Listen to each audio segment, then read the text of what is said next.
you doing? This is Eric Veely. We have another episode of Liquidated here in Manila. We got a fight tomorrow, CFN. We got Rahul on the line. Rahul is the president and one of the owners of CFN. How you doing, brother? Hey man, how you doing, Eric? You good? You ready for tomorrow? I'm ready for tomorrow. Really appreciate the shout out and come out here in a little bit short notice, but we're ready to go. You at the conference?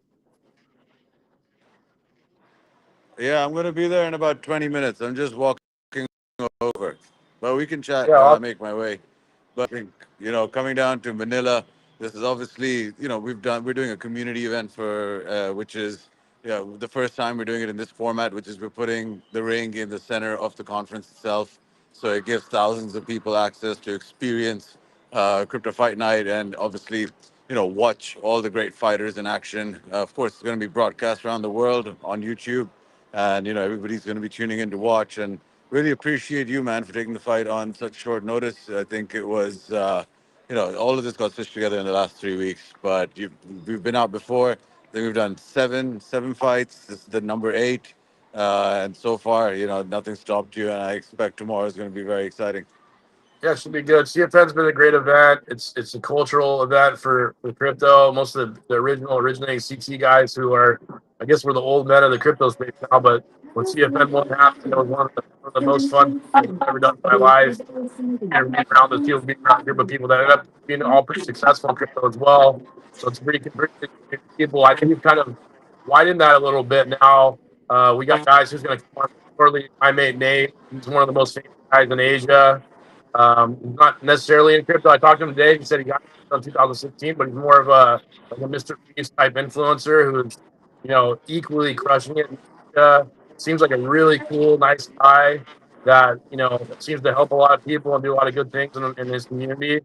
Um, so it's really interesting to have him on, and I know you've gotten some people from South America too, who have quite the following out in South America as well. So what's your plan for that? Like, are you opening kind of the crypto fight night up to a bunch of other fighters, or what's the plan? Yeah. So can you hear me? I just want to make sure I'm not on mute. Yeah. Yeah, so Crypto Fight Night. One of the things we've realized, and just to touch upon a couple of things, it's Nate is a fantastic guy. He fought for us in Hong Kong. You were there that night as well, and he basically has been training. He's I know he's out there in Thailand. He's training with professionals. He's holding his own. So, and I think that people like Nate, people like Gabriel, people like Cyborg, who've been on our previous shows. It's about expanding the interest that's going into the program, right? So as you said, we started this back in the day. It was all a bunch of friends from the space, crypto space specifically, that got together and decided to do something which was really a social experiment. And then we did one, we did two, we did three, and we said, hang on, this is getting really popular. So then we banged out another, like, this is the 10th show in the fifth country, and seven of them have happened in the last 18 months. So it's been really fast paced the last 18 months, and we know that by bringing in other contributors to the program, people like Nate, for example, from Asia, or Gabriel from South America, or even sports athletes like Cyborg, who is one of the best female combat, probably the best female combat athlete in the world. It increases the number of communities now getting Yeah. involved, and I think what happens is then they also get to learn more about each other, right? So the sporting community gets to learn a bit more about the crypto space.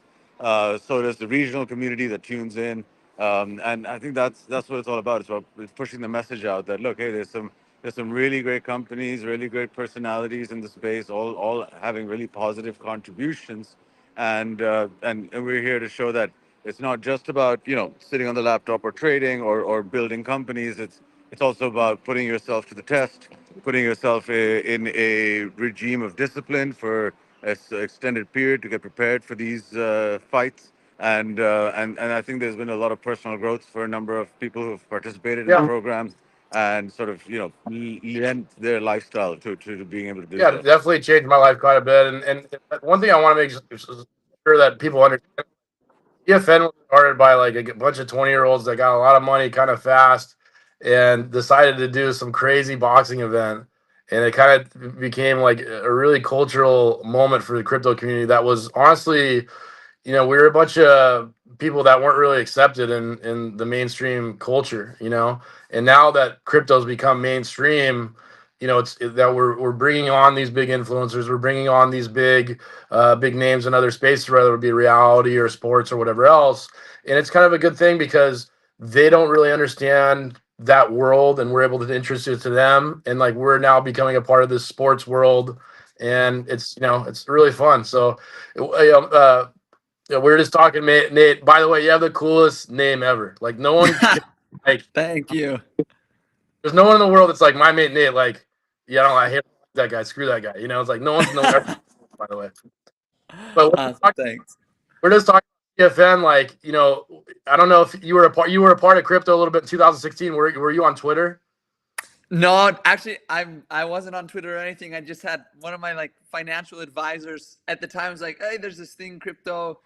Maybe Yeah. we should invest a little bit." And so Yeah. we did. And then like by 2017, we're like, "Oh." Yeah. So what? So Just like Bitcoin or ETH or what? yeah, in the very beginning, it was mostly on the main ones like Bitcoin, Ethereum. Well, there's quite a lot. And then throughout all the years, we've just the way we invested was always just put little amounts into all the other coins. Yeah. And then, like 99 of them might not make anything. You might lose your money, but then the one that goes up. Yeah. I'm sure, like, I'm sure you get approached by a lot of people on crypto projects. How do you deal with that? Like, if you got, Well, I mean, yeah, there have been quite a lot, especially back when NFTs were a huge thing. Like yeah, back when those were skyrocketing, there were a lot, and it's hard to choose the right ones because even I'm not sure right. what if they're going to be good or not, and I don't want to make bad suggestions to the followers. So it was Yeah. kind of more of a personal thing for me, and just seeing who the people were backing it. That was the most important thing for me. Yeah, you must have like a huge responsibility. Like, and I don't know much about you because you're so big in Asia and in America. Like I haven't seen you too much. But then I'm like, my fiance is like loves you. Like she's seen all. She like looks at all like, and I was like, oh, this is dope.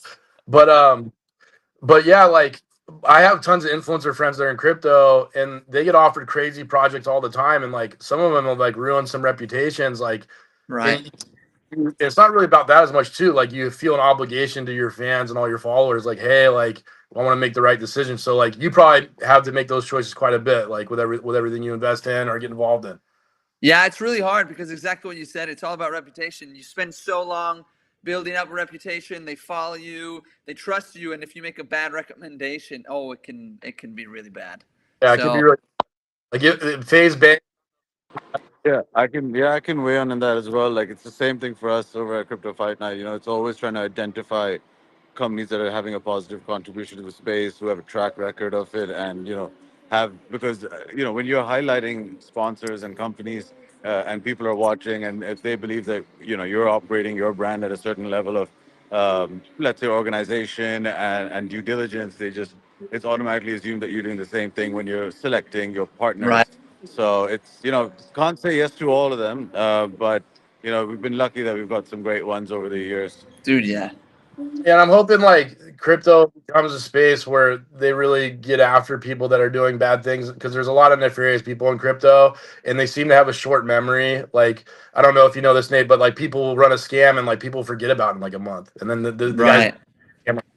now. So I think that's gonna fix itself hopefully over time, and I think it's getting a little bit better over time. But yeah, keeping your reputation, selecting good projects. And I've always been a Bitcoin guy, so like I just stay away from all that stuff. But like Right. it's world. So tell me about you, man. Like, how did my mate Nate come together? And I want to know how you got into boxing. And like, it changed my life, saved my life. I was going out Yeah. partying all much. I got into boxing and I played sports my whole life too. But I don't when that dopamine and adrenaline went away playing football or whatever else, I was like, okay, well now what? So boxing Right. saved. Yeah. So Dude, what do you yeah. think? So I'm based out of Bangkok. I've been there now for 13 years. I went there. I grew up in the U.S. and then I moved to Bangkok when I was 19. Um, I started as like a 2-year volunteer. I taught English for free, like built schools and like built wells. And after that 2-year volunteer service was done, I was like, okay, should I go to university? And then it was the wrong time of the year, so I didn't know what to do. So I went Yeah. back and got a job there teaching English. And then in my free time, I started making videos, and it kind of just exploded. And that's kind of how the My Minute started over there. So I've been making videos for 10 years now. Loving it. It's been amazing. And on that progression is entertainment for the fans. And so Right. I saw when they started the boxing over in the U.S. And I was like, oh, that's interesting. The fans really like it. I liked watching it over there as well. Yeah. And being in Thailand, it's the home of Muay Thai. It's their national sport is fighting, and so all the fans in Thailand love it. And I was like, well, I'm not gonna do Muay Thai with elbows and kicks. It's too brutal for me.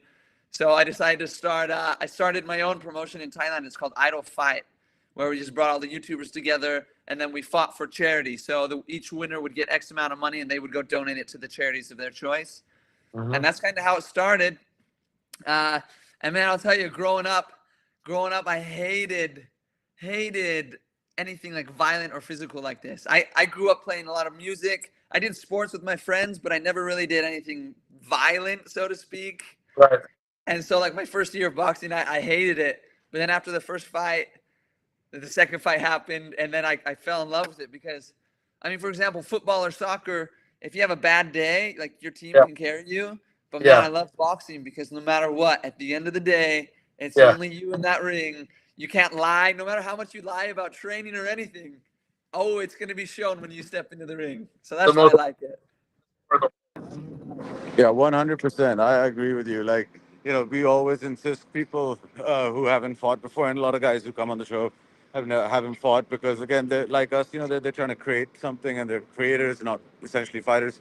And we always say that, make sure you take the time to train and then we sink in with them and see how that's moving and going because it is a pro sport. It's not a simple activity to get involved with. And at the same time, I think what was really interesting for crypto community was that it's the most PvP sport I can think of, and I think crypto is the most PvP environment I can think of. So it just really came together True. really Yeah. nicely.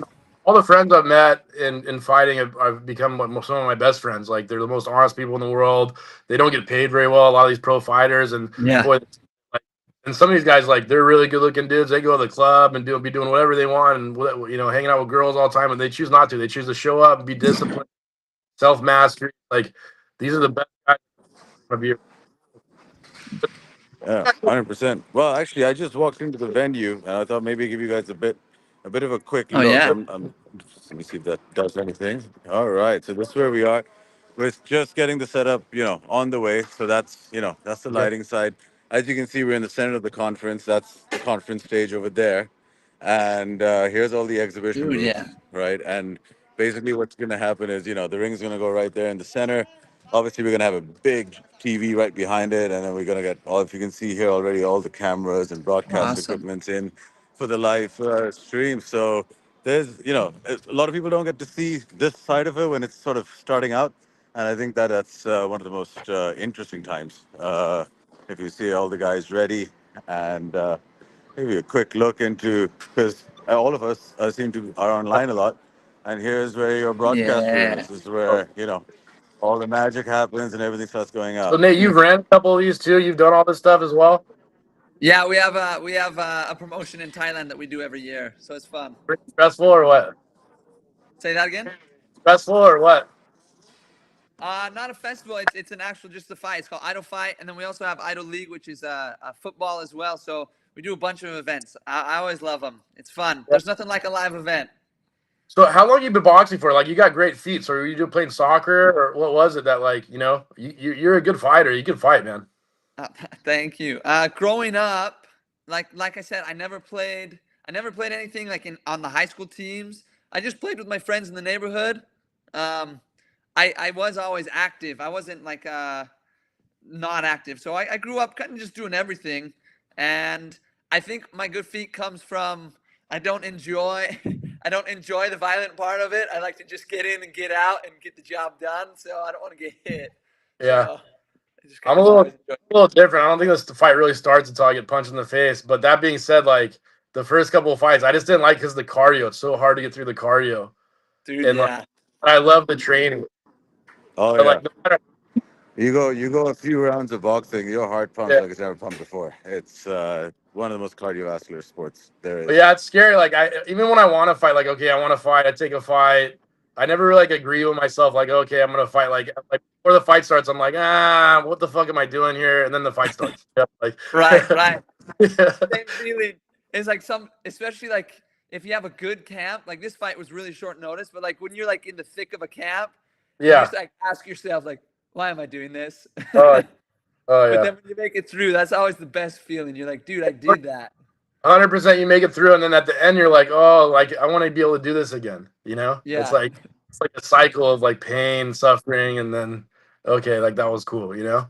Yeah, especially when you win over yourself. That's like a feeling because it's like I was saying earlier, it's such an individual thing. Is Mhm. you I mean it's the best feeling ever. You're like, dude, I did it. Like I pushed Yeah, through. I made it through my weaknesses or I made it through those obstacles. It's the yeah, best feeling. yeah. It's you versus you, and I'm sure in Thailand you have like because I've been in a couple of those Muay Thai fights, and it's like a religious thing, it's a cultural thing. It's like such a respect deal. Like you can feel like the history of it all, and Yeah, like it's amazing over there. I'm actually going to be in Bangkok for 2 or 3 weeks, so I'll probably train out there. I don't know what you're doing. I might show up at your gym or something, but Yeah. I'm really looking forward to training there for once because like I want to be a part of that culture for like a few weeks. You know what I mean? I think that'd be cool. Dude, whenever you plan it, let me know. I'll get you hooked up with the best gyms for sure. I appreciate it, brother. So what's your preparation? Your opponent? Guys, What's going? I'm I'm sorry. I'm just gonna. I just wanted to say, guys, I'd love to hang out more, but they need me to get through a few things here. But this is amazing. Like I think this is. I've done like only a few podcasts, and then this one's obviously getting together with fighters and guys who've been with the program for a while is was so much fun because we all can relate to what's being planned for tomorrow. But Eric, this I was a great appreciate it. idea. Thanks for Yeah, the we're gonna invite, do man. more, man. Yeah. But thank you for on, and I'll see you. All right. See you, man. All right. All right, See Nate. ya. Take care. All right. See you guys. Bye. Questions? Fighting? Who's this guy? Sorry, you cut out when he was leaving. Say that one more Yeah. time. Who's this guy you're fighting? I met him earlier. He seemed like a nice dude. He's from London. I'll be honest, you know as much as I know. He's All right. I met him today. He's nice. He seems really cool. But that's really all I know. I know he's had a few fights. Okay. Um, I think our records are almost the same. I think I'm 4-1 right now. Well, I think he's roughly around there as well. So should be a good fight. Did he fight on Misfits or what did he fight on? I saw he fought on Crypto Fight Night and then some other promotion, but that's all I know. Because it's such short notice, haven't really been able to do much homework, man. Yes, was it yesterday? Yeah, like I haven't even had time to think about the fight because last weekend I did a huge soccer event in Thailand, so I was just focused on that, and then I flew straight here. You haven't watched any tape on him or anything yet? I had my coach watch one, and then I was like, I trust my coach. You just tell me what to work on, and we'll do it. He's not the guy that fought like the Bitcoin dude, like the older guy, like on CFN. Is that the guy he fought? I don't know because they've sent me 2 or 3 different names leading up to the fight, and I just kind of like whoever ends up my opponent will figure it out. Yeah. One of the few times like I have tape on my opponent, like, but he had karate combat fights. He had like Oh, okay. both his fights last like 30 seconds. He got knocked out in 30 seconds, then he knocked some other guy out in 30 seconds. So I don't have much tape, but Oh, dude, and yeah. on karate combat, that's tough because the gloves are so small. So, dude, it takes balls to step into karate combat. I fought once in karate combat in Mexico City, and Oh yeah.